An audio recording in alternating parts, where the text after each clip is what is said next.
జై సీతారాం. మరుజన్మలో కూడా శివుడే తనకు భర్త కావాలని కోరుకుంది. అది సతీదేవికి శివుడిపై ఉన్న వ్యామోహం.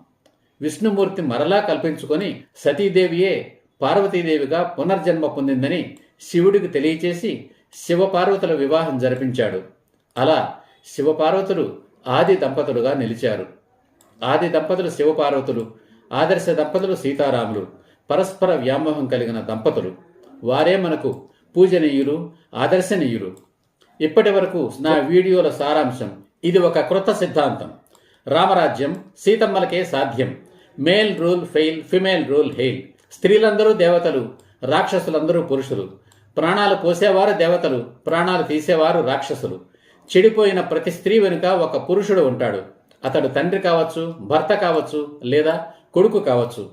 స్త్రీలందరూ చెడిపోవాలి, నా భార్య తప్ప అనే రావణాసురులను శ్రీరాములుగా మార్చడం, తద్వారా రామరాజ్యాన్ని స్థాపించడం సీతమ్మల్లాంటి మహిళలకే సాధ్యం. Male rule fail, female rule hail. ఈ సిద్ధాంతానికి ఆధారం మహిళలు. మార్గం మహిళల ఆత్మగౌరవం. లక్ష్యం సకల జన శ్రేయోరాజ్యం, రామరాజ్యం. ఈ ఉద్యమంలో మొదటి అడుగు విడాకుల చట్టం రద్దు. రెండవ అడుగు నిజమైన మహిళా సాధికారత. మూడవ అడుగు వ్యభిచార దురాచార నిర్మూలన. రామరాజ్యం అంటే వ్యభిచారం లేని రాజ్యం. శ్రీరాముని ఆదర్శం ఏకపత్ని వ్రతం, పరస్త్రీల పట్ల గౌరవం, పరుల సంపదల పట్ల విముఖత, దేశభక్తి, శీలం.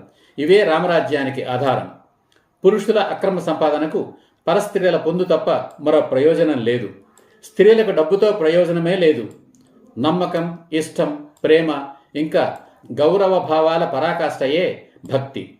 భక్తి అంటే భగవంతుని గుణాలను స్వంతం చేసుకోవడం. శీలం అంటే ఆత్మగౌరవం. ప్రాణం కంటే శీలమే గొప్పది.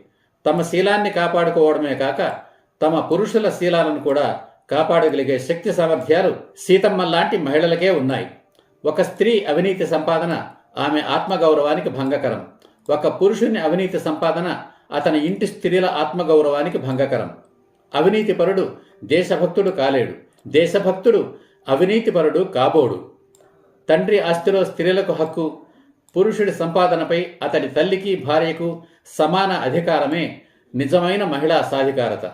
స్త్రీ జాతిని, తద్వారా మానవ జాతిని రక్షించడానికి ఏర్పడిందే వివాహ వ్యవస్థ. ఆ వివాహ వ్యవస్థను నాశనం చేయడానికి జరిగిన ఏర్పాటే విడాకుల చట్టం. భార్యాభర్తల అనుబంధం కలకాలం నిలవాలంటే వారి మధ్య పరస్పర వ్యామోహం ఉండాలి. ఈ వీడియో నచ్చితే లైక్ చేయండి, సబ్స్క్రైబ్ చేయండి, మీ బంధుమిత్రులందరికీ షేర్ చేయండి. జై హింద్, జై సీతారాం.